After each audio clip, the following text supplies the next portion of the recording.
واقعی یہ بات عوام میں بہت زیادہ پھیلی ہوئی ہے کہ بھئی کافر کو بھی کافر نہیں کہنا چاہیے، نہ جانے کب مسلمان ہو جائے، پھر تو مسلمان کو بھی مسلمان نہ کہا جائے، نہ جانے کب وہ کافر ہو جائے۔ اور آپ دیکھتے ہیں کہ آج کل کئی ایسے مسلمان مال و دولت کی لالچ میں، گاڑی اور نوکری کی لالچ میں، بیرون ملک جانے کی لالچ میں اپنے آپ کو کافر لکھ دیتے ہیں، اپنے آپ کو فلاں لکھ دیتے ہیں، تو ایمان سے خارج ہو جاتے ہیں۔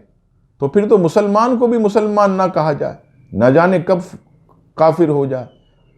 دراصل بات یہ ہے کہ لوگ دین سے دوری کی وجہ سے ایسی باتیں کرتے ہیں، حالانکہ خود رب کریم نے سورہ کافرون میں بت پرستوں کو کافر کہہ کر اپنے رسول کی زبانی ارشاد فرمایا، قل یا ایھا الکافرون، آپ فرما دیجئے اے کافروں۔ آپ نے دیکھا کہ خود رب کریم نے بت پرستوں کو کافر کہہ کر پکارا۔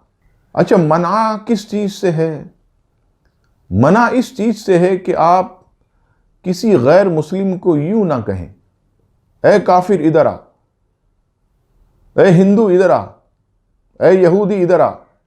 یہ نامناسب بات، کیونکہ اسلام اچھے اخلاق کی تعلیم دیتا، لہٰذا اگر کسی کافر کو کافر قرار دیا گیا تو اس میں کوئی مذائقہ نہیں۔ اللہ تعالی ہم سب کو دین پاک مصطفیٰ صلی اللہ تعالی علیہ وسلم کا حقیقی نور نصیب فرمائے۔